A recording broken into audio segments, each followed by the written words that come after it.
Now, excuse me, ladies and gents, for the dramatic lighting. That is this 11 p.m. at night recording. So welcome to the Nor episode, I guess.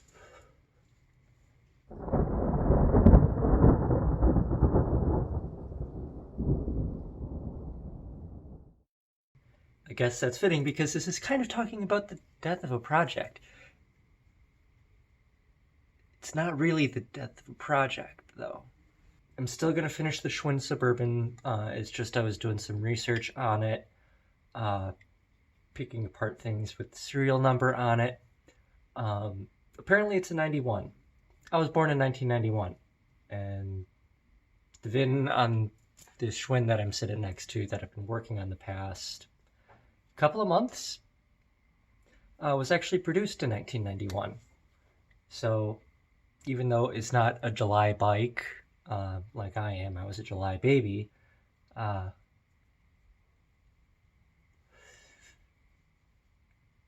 like to keep it in as nice a shape as possible, and if I continue putting a motor on it, and if I run a motor on it, I know I'm going to break it. And I don't want to have to scrap something that was born the same year I was, that saw the Soviet Union come down and, just all the shit since then. I'm putting a pause on putting the SUTEC on anything, and I'm going to save some of the parts that I got with that kit and some of the parts that I got for that kit. I think this would have been ruining a cool part of personal history to me, at least, even if, I have no idea this bike's actual history up until this year. Hey, what up, YouTube? It's Miss Red, and it's been a bit. Let me catch you up on some things. So this is how the bike currently sits. You may notice that there's not an engine on there, but I do have generator on, the taillight is on the other side, headlights on. I have one mirror on it now instead of two, and I got a tool bag on the back that has some goodies in it that I am going to dig into and show you what I got in there.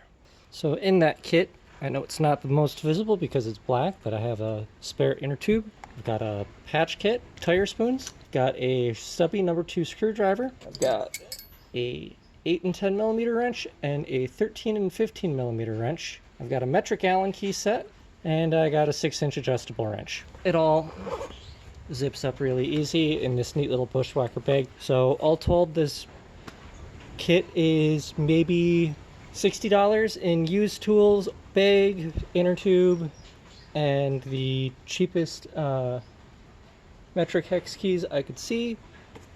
And this is going to get through basically any sort of mechanical malfunction that I'm going to have on this bike that is not popping the engine. I broke part of my engine before I even got to run it. This little PK80 here.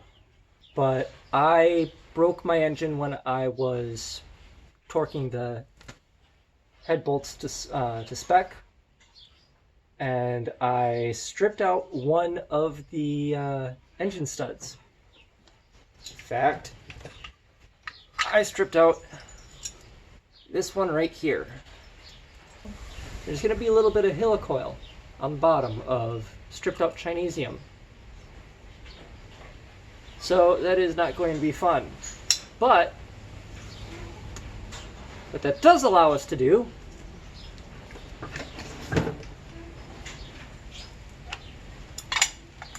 start with a brand new case. Now these are really cheap to pick up. This was only about 27 bucks. Along with it, I got a 10-pack of sealed bearings. Got a gasket kit here. Of course, a fresh engine build can't go without new oil seals, a hot magneto, and CDI, and most importantly, left it over here, a anti-chain lock. This is actually going to require us to do a little bit of machining. So let's get cracking, huh? Unfortunately, I have no real better place to do this than on the floor of the garage, and I've got no better tools to do it with than a regular steel pick. So what we're going to do is we're going to first start off doing our best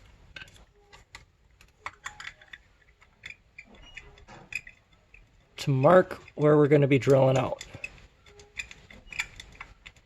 This is very soft aluminum, as some of you all might know. You may see got two nice little shiny spots where we're going to be drilling. So with that little bit of prep work done on our new block, let's get our old engine taken apart. Alright, so going back through and after watching both LA Hover and Zeta Motorsports, Justin Smolik's video on taking one of these apart, I realized I'm probably doing something wrong. And we'll see.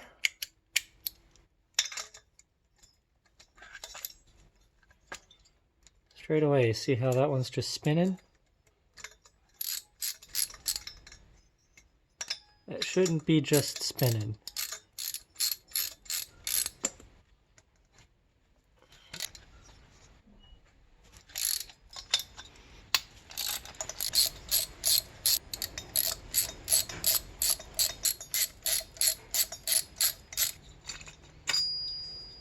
Yep, that is just what I thought. Oh, maybe not. Oh, it was right. Let's see here.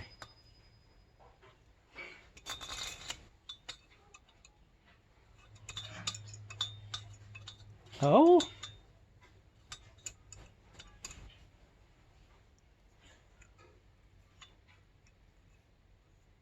What the hell?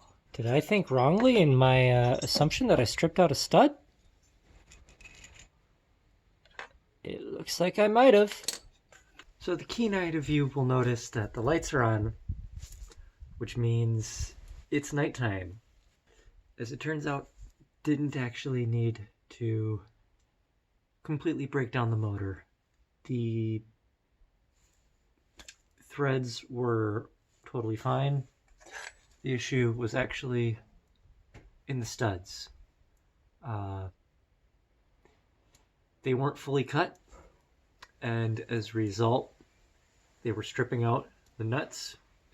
So just tack that onto the list of things that you need to check with these engines, is that you might need to get yourself a set of head studs right away, because your head studs might just be bad from the factory. These head studs are just not at all cut, and they are stripped, just from what I was doing on this engine. So I probably would have blown my head off, quite literally. Yeah, these things only have about 6-to-1 compression ratio, but that's still enough to, if there's nothing actually holding the stud on, or not on the stud.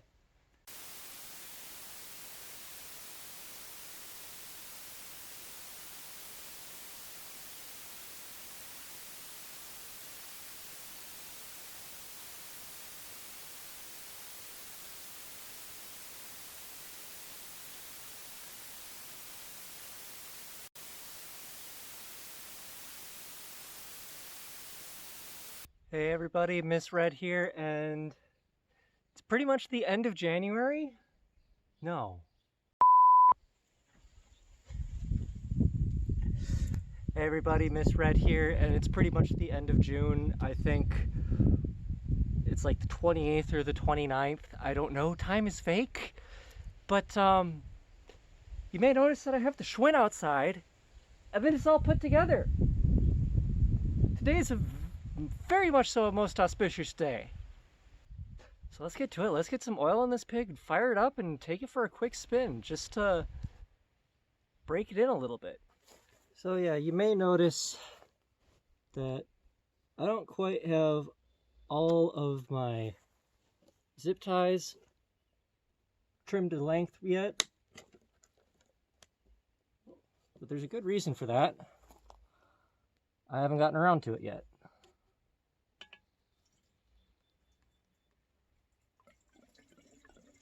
So let's get 2 liters of fuel in this thing. This is 20-to-1 mix, which is what was recommended in my manual.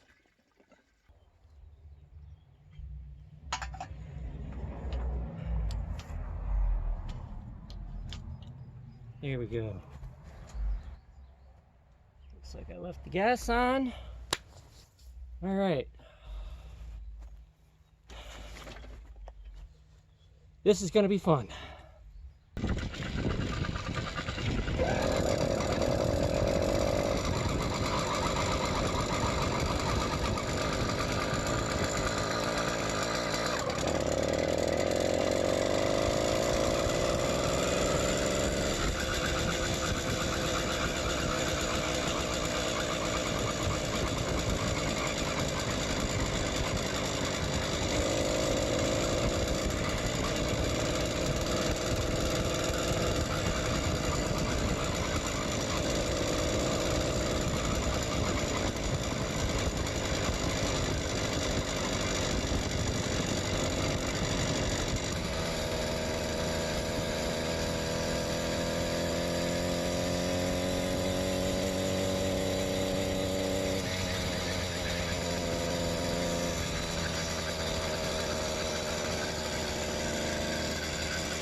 Never mind, we can't fix that. I forgot my tool bag at home. Forgot to transfer it onto this seat. Because my other seat broke. Alright, looks like we're driving caveman style.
50 kph.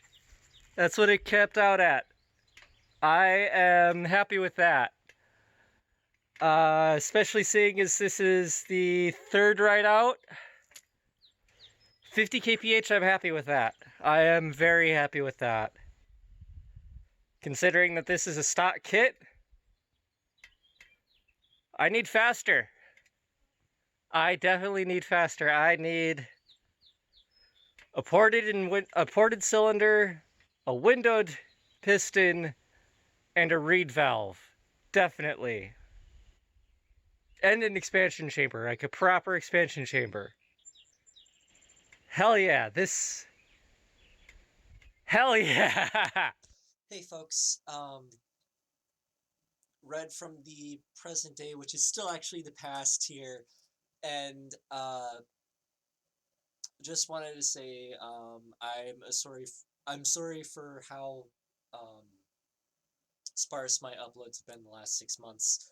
Uh, but as you can see, the bike was finished, uh, and things were going great. I was cruising around on it for um, basically the entire time that I wasn't uploading, and I was just having a blast on it, saving up some parts that I was going to throw at it. But some stuff happened, and things got in the way of recording and editing and doing all sorts of stuff, which is why the 3 or 4 episodes worth of content that I had planned for the end of June, July, and August basically all fell apart, and ended up just sitting on my hard drive.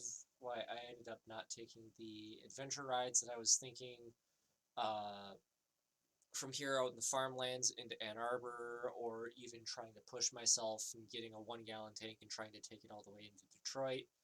Um, but all of that aside, um, what I will say is,